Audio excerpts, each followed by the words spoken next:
going to talk about 3 shows that I love and that people have been asking me to comment on for a while, and share them with you and tell you how much I enjoy them.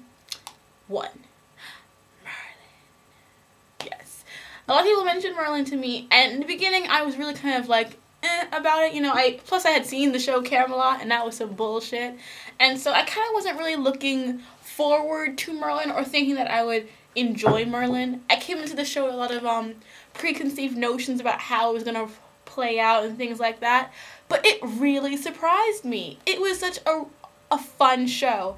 The story goes that we have young Merlin as just a young sorcerer who moves to Camelot because he has magic, and magic has been outlawed in the kingdom of Camelot by King Uther Pendragon for reasons you find out in season 1, and therefore he goes to Camelot to find work and to have guidance under Gaius, who's a former magic user but now just the doctor of the kingdom in service to the king.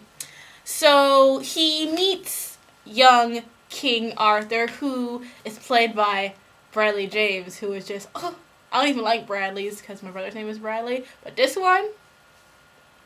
And unlike the original myth, Arthur was not like a servant boy who was lost and had to be found again. He is very much involved with the kingdom. He trains the Knights of Camelot. He is also kind of like the major police force, I guess. If there was a sheriff in town, he'd be it. He handles all like the domestic issues and going to the kingdom, slaying beasts and stuff. So he's very much like, you see him being prepared to become a king. And I think that's a very interesting and one of the changes I actually like about from the original to this new version, because I've always felt it kind of like, especially with Camelot, how I hated that you know, this random kid just gets to be king of Camelot because he pulls a sword out of a stone. Here we actually have someone who was geared to become a ruler by his father, and that makes me more interested to see his story and how he's going to progress as king. We also have the Lady Morgana, who, as you see in season 1, is the ward to Uther Pendragon. Now, if you know the myth, you know who she is, who she gonna be, all that stuff. But in the first season, she's very much, she's a very, independent thinker. I'll tell you why I say independent quotes. And she disagrees with a lot of Uther's policies. She questions him about the things that he does, his treatment of magic and magical users. She's not as blindly following him as Arthur can be sometimes, because this is his father, he wants his approval, blah, blah. And so Morgana is a very interesting character in the series. Then we have Guinevere, Gwen. She is a servant girl. So the Arthur role goes to Gwen, and she's a servant, and she takes care of Morgana. She's her handmaiden, and she's a very kind of cute, quirky kind of character. She's kind of like a dork, and she stumbles over what she's gonna say. She's very adorable in season 1. And basically what happens in this series, and quite frankly from what I've heard, if you've seen season 1, you've seen every season, Merlin ends up becoming the manservant to Arthur. And he also discovers the ancient dragon living underneath the castle who's been captured, so he won't destroy the kingdom. He discovers his destiny to be the one to help bring magic back. He discovers that he has to help Arthur become the king that he will be and help bring magic out and about. And it kind of is kind of like a kind of wacky adventure kind of story of there'll be some magical thing happening in Camelot. Merlin has to figure out what's going on with Gaius' help, but also ensure that Arthur and the rest of the king doesn't find out that he's a wizard, because if he does, he'll be killed. And then you have, slowly, you get other characters. I mean, you get Percival, you get Gwen, you get Lancelot, you get more Goose. And as the series progresses, you see more of the original myths coming through, but also a lot of subversions of concepts that we already have about the original myth story, which is what I like about the show. I like how Morgana starts off as kind of rightfully so thinking the way that she's going to think about Uther. However, it gets kind of traded, and I kind of disagree with how they treat her in later seasons. From what I've heard, I haven't watched seasons 2 and 3 yet, but I've seen seasons 1 and 4. So it's kind of like that kind of weird disentangle thing. I know what happens in the other 2 series, I just haven't seen them yet. Now, before I mentioned I thought that Morgana was an independent thinker, My issue with Morgana is that she's kind of a faux action girl. She is very much treated by the fandom to be this kind of like all-powerful, really, really smart ruler person and like really strong and low, kind of, hey girl, hey. When really, she fails at most of the things that she does. She's not really that competent at most of the things that she tries to do, which is kind of my main issue. I don't see her as like the action girl people kind of paint her as. Most of the time when she does something, she fails and other people have to rescue her or fix what she's done. I mean, she does take initiative, but it never comes to fruition. It comes to fruition through Merlin or Arthur, and that's the biggest issue, I think, with her character. And also just the writing of her character is just that they need her to become Morgana Le Fay. And to make her into that character, they also warp who she was in the first season into who she is now in the fourth series. And I think that's kind of the big issue with the writing. The writing in the show kind of flip-flops and gets kind of really stupid at times. And I think it's because in the first season they're kind of like dampening their feet. And then they have to like realize, all right, we have an audience, now we can go back into the mythical story and, you know, make it more like the story that we want to tell and less trying to be like, oh, we're not going to make it exactly like the boring myths you like, but now we're going to bring it back because we need to tell those stories as well. One of the big things that I think is kind of telling about the Merlin fan base is how there's this big war between Merthyr fans and Arwen fans. Not Arwen as in Lord of the Rings, though. Merthyr is Merlin and Arthur, so it's like the yaoi slash pairing of the show, and it's the biggest thing in the show, and most people who are in the fandom ship Merlin and Arthur. I personally love Merlin and Arthur as friends. I think that they have like great chemistry together. I think that the slash fandom thing, when they say that they have chemistry together, they're totally right. They do. I just don't ship them in a romantic way. I am an Arwen shipper. I like Arthur and Gwen's relationship. I think it's very cute. I think it's cheesy, but that's everything that Merlin has kind of been. The entire show is cheesy. I mean, the CGI isn't that great. The story is very formulaic. It's not subverting as much as it tries to be. It's in the essence of it, it's a fun show. It's a fun period drama, but it doesn't really have a really strong plot because so many things must happen to ensure people don't know certain things and to allow the characters. Also, the characters have to be stupid in order for them to not figure out things too soon. Because if they really use their brains, they could figure things out sooner. But because that can't happen for the sake of the plot, many things get kind of passed by. And so when it comes to Gwen and Arthur, I do agree that in season 1 they weren't going in that direction at all until the last 2 episodes or so. In the first season also, Arthur's attracted to Morgana, which, you know, and then of course you have the whole Merthyr thing happening in the background. In season 2, they start building up the Gwen-Arthur romance, and for a lot of people it was very sudden and very out of character, and I have no problem with people who think that, because I am part of the Merthyr-Arwen alliance. I believe all 3 of them will eventually rule Camelot together, so we should all be happy and be like, yes! Hate the stupid uncle and Morgana for fucking up shit and ruining things, like when they make Gwen cry and trick her. So pissed off, Morgana, why'd you do that? Anyway, but my big issue about some things that happen in the fandom is how people treat the characters in relation to their mythical counterparts. A lot of people bitched about the storyline between Gwen, Arthur, and Lancelot. And there's a few issues with this. First of all, a lot of people do not like Gwen and Arthur because they know that Gwen will eventually cheat on Arthur with Lancelot, according to like the myths. However, it's true, but it's not true. The most popular version of the myth is the one that we know from Morte d'Arthur that tells the knights, and it's that interpretation of the story. However, there are older Welsh myths in which Guinevere never cheats on Arthur, and he and Guinevere are happy, and Lancelot marries another woman, and they give birth to the knight who finds the Holy Grail. So that never really happens in some of the older versions, and that's the version that they're going with in the story. However, because it's such a well-known version of the tale, they have to bring in the love triangle aspect, or else if they never address it, people will just assume that it happens after, or just completely denounce Gwen and say that she'll just eventually cheat on Arthur.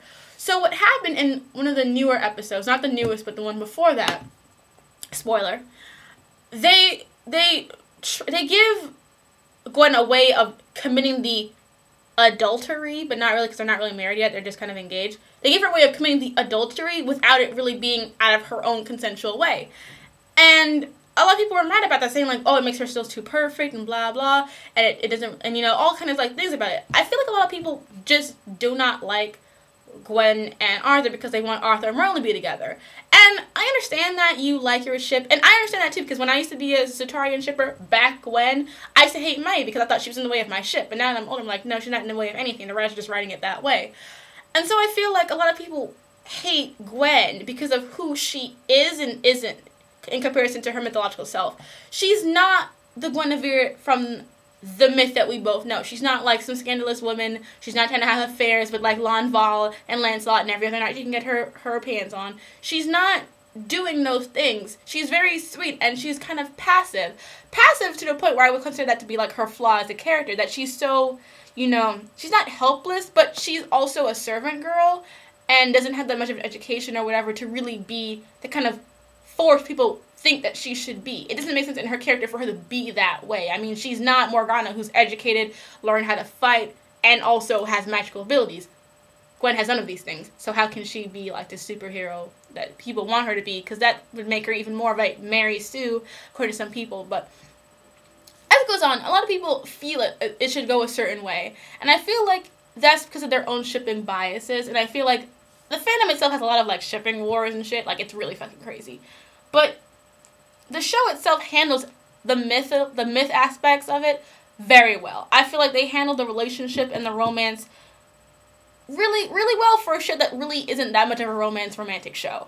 Partly because I like the ship that's being shipped, but also because I feel like they really make it sweet. And you know that these two people care about each other, and then there's not going to be a betrayal. Arthur's not going to lose all his knights and lose all his stuff with his people, and that makes me happy. But a lot of people don't really like that aspect. They wish it was like more darker and stuff like that. So to each your own. If you think that it handles it in too of a light way, you might be disappointed, because it really is kind of lighthearted, even though they have dark moments.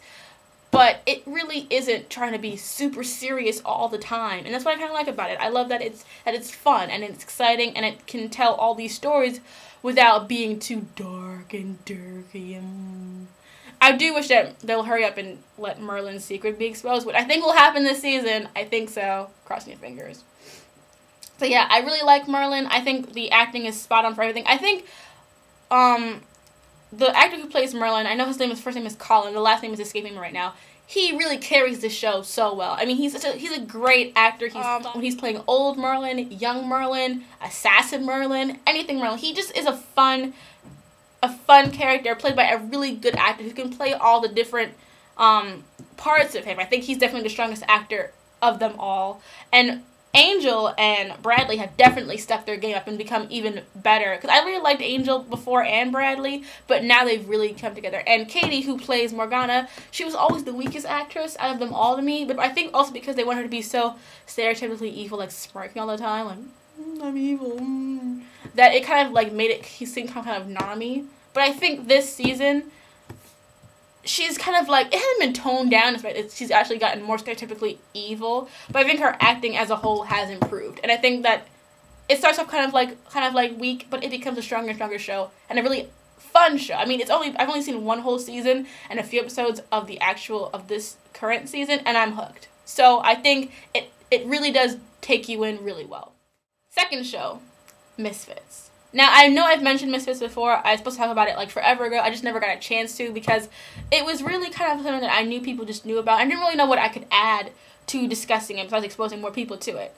I mean, I love the show. The premise of the show is there are these group of young juvenile delinquents in England, and there is a freak snowstorm, or hailstorm, some storm anyway, and they all get different abilities. One, Nathan, who's kind of the lead character and like the Irish, funny, rude humor guy, he gains a power that is revealed later on. I won't tell you now, but it's revealed later on what his power is. Then you get Kelly, who is the chav, who is amazing. She's amazing. She becomes telepathic. She can read people's minds and whatnot, and animals' minds. So those two happen. Then you get Curtis, who is the black English character. He was a runner who became a juvenile delinquent because he got caught with drugs, even though it gets explained what happens to those drugs later on. He gets part of Turn Back Time. If I could turn back time. Then you get Simon, who is played by a Welsh actor. He is adorable, but he's totally creepy. You get Simon, who is kind of shy and introvert, so he gets the ability to become invisible. Ah. Then you get Alicia, who's the black female lead, and because she's kind of like a sexually promiscuous character, she gets the power. Basically, it's kind of like reverse Rogue. When she touches people, they want to, like, they become so sexually attracted to her that they almost try to rape her at times, and she can, like, get people to have sex with her whenever she wants. It's kind of a shit power, but it is kind of, like, interesting how they handle it in the show. And I think what's interesting about this show is people call it a cross between Heroes, when it was good, and Skins. And it is kind of like that, but it also grows into something, I think, more of its own. It is about these people learning how to handle their powers, and they never are trying to become heroes. They're never trying to become good people. They just happen to be put in situations where they have to use their powers to either help people, but people mainly being themselves. It's them protecting themselves against other people. And I really love what they did with the show and how they handle all the relationships of the characters. A lot of people didn't like the second season or are kind of like iffy about the third season, because in the third season, Nathan's actor leaves, and we get a new character, Rudy, who gets the power to, well, his power is that he has two different sides of him. His normal side and his kind of his more sensitive side comes out, and so he kind of like will spill his guts and shit and whatever. But people were kind of complaining about the third season and second season. I personally have loved every season of this show. I think that it's very strong, and I feel like it's consistent in what it's trying to do. There are flaws, don't get me wrong. I mean, I think that suspension of disbelief for you to think that these people can get away with killing as many people as they have killed so far and have not gotten caught, it's kind of silly. But overall, it's a very strong show. I think people just have certain expectations for it and, like, don't like certain things about it. Like, I know people were kind of pissed off about the Simon Alicia relationship, and I'm just like, I don't understand why that's what's going to turn you off the show. I think, like, people forget that Simon and Alicia are not good people. I think, like, the one big complaint I have about other people and how they feel the show is that they kind of forget that these characters, whether they're attractive or not, are not by nature good people. I think in the third season they are better people than they were in the first two, but they're not good people. They're not trying to be like these amazing people with these amazing whatever. They're just trying to get through the day, but they just have shitty powers that make shitty things happen to them. And I feel like it's really a really great engaging show. The humor is always on point. It goes there, but it also, I think, teaches a lot of stuff. I think, like, Curtis's episode in this series that's been out so far has been one of the best examples of talking about rape and slut shaming and date drugging that I've ever seen in a show in this kind of sci-fi kind of way. And it really does do a lot of great things, a lot of fun and engaging things with the premise, with the characters, and because they're not good people, they can go certain ways that other shows can't necessarily do. And I feel like it's a really great show to get into. I feel like if you want to watch a show, it's only 6 episodes for the first 6 episodes each season. This series will be 8. I know I keep going between series and season. I'm sorry, just because I know both words and they just come out off. And the third season will be 8 episodes. So it's not that much to catch up on, and you will not regret it. I really think it's a really good show. If you don't like violence and sexuality that much, or like a lot of crude humor, it probably isn't really for you. You'd be happy with probably like Merlin. But I think what it does, it delivers in every way. At least for me. The third show is kind of a switch up, because the other 2 are British shows. This new show, this other show I'm talking about, airs in Canada. It's a Canadian show called Lost Girl.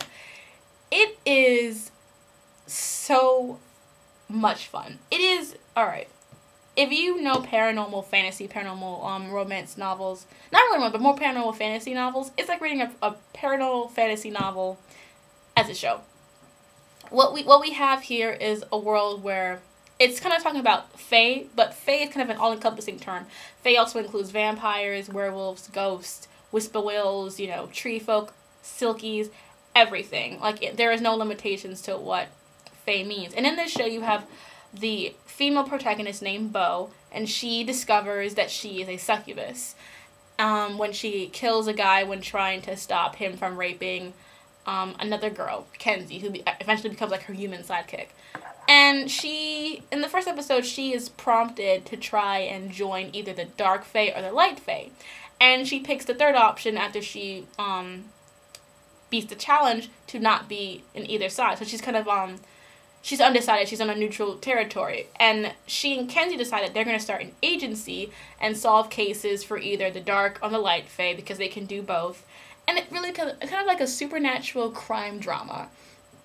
And it ranges from, sometimes the episodes are very corny and cheesy to being really, but it's also very fun and engaging. I think like it's a lot like Merlin in the sense where like if you watch a show to have fun, you're guaranteed to have fun. The special effects are not that great because it's a low budget show, so it's a lot like Merlin. The effects are kind of corny and cheesy sometimes, but it also fits the feel of the show. It's not trying to be so serious all the time, even though I think it does tackle a lot of interesting things. What I like about the show the most is how it handles the fae creatures and other supernatural creatures that are portrayed in the show, especially Beau's character, because in a lot of books dealing with paranormal characters like succubi, they kind of make them all kind of like prudish and kind of like, sex is bad, and I only have sex with people I love, blah. And this show is very much, she's a succubus, she needs sex to live, so she's gonna have sex. And she's a bisexual character who is not fetishized. She's not treated like, oh, she's with a girl, that's so scandalous, or oh, she's with a guy, now she's straight. She's always bisexual, she's always sexually free. She's never treated like a bad person because of who she is sexually. And I think it's really key in how her character is written. And what I think is great about the universe in which The Lost Girl takes place in, is that they include all sorts of creatures and all sorts of fae. I mean, one episode they had Baba Yaga, one other episode they had Silkies, they have, I said, vampires, pixies, tree folk. They include all different kinds of mythology in this show in order to make it the kind of show it is. They have sirens, and the mythology it's based in is very, very interesting. And the fact that they're not afraid to bring in all these different kind of things and touch about all these different issues really makes the show a positive show for me, especially if you're LGBT. I think they also show a lot of positive gay relationships, and it's never treated like a, oh my god, look, we're doing productive gay things, isn't that great, like how Glee does sometimes. It's natural to the feel of the show. It's never gimmicky. It's never trying to be a Saturday afternoon special about gays or whatever. And there's no slut shaming. The characters are fun. They don't try to let them into gender roles or anything like that. It's a very new age show, and I love the characters in it. The characters are a lot of fun. The writing is also really good. I think like the Anna Silk, her acting kind of goes up and down, I think, but overall all the actors are really good, and they know how to perform their dialogue well, how to project their emotions onto screen. And it works for a show that's so low budget and doesn't have that much effect to work with, but still manages to be a very solid watching experience. So I think if you watch the first season and you really, like, if you get into the first season, the second season just gets even better. I mean, they build on more, the mythology gets stronger, it becomes, like, more of a, the plot becomes stronger, and you really get a full watching experience. And I really think it's worth checking out if you really like paranormal shows and you like that kind of sci-fi cheesiness sometimes.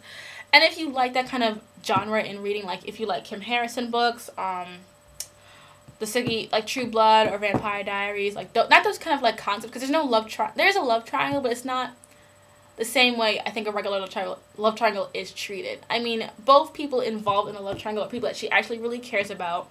And it's not a matter of who she likes better, who she likes more, or is it like, it's not even like a boy versus girl thing. There's a lot of layers to it, and the relationships are really developed in a way that you understand that she loves both these people in different ways, and she doesn't kind of go back and forth and try to choose one and flirt with the other, and it's not like that. So that's also why I like the show, how they deal with love triangles. But if you like those supernatural ideas, the fae, a lot of mythology, not just the general werewolf vampire stuff, this show is very interesting. It's not perfect, and I wouldn't say that it's something that will be universally liked. I don't think everybody who I'm talking to right now will enjoy this show because it's very cheesy, and like I said, it goes up and down. But I think that if you watch the first season or watch far enough into the first season and you enjoy it, it's something to continue watching.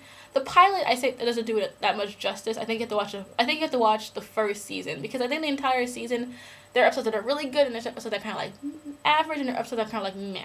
And you need to watch the entire thing to get a real feel of what they're trying to do with this world and the universe that they're in. And I think that if you do, you will have a better chance of getting into it than if you just watch 1 or 2 random episodes and then try to be like, what the hell is this? So I think that those 3 shows are really fun shows to get into, or at least try to get into. I mean, I won't guarantee that you're going to just love everything I say, but I think that they're really interesting shows, and they've really kept my attention, where with Lost Girl, I watch it. Like, every time it airs, I had to be like, time to watch, time to download, because I'm really interested in it. And I think that Misfits is the same way. Merlin is the same way. Definitely Merlin. I mean, Merlin has hooked me in a way I haven't been hooked on a show in like forever. So definitely, if you're interested in the show, if you want to see something new, check one of those 3 out.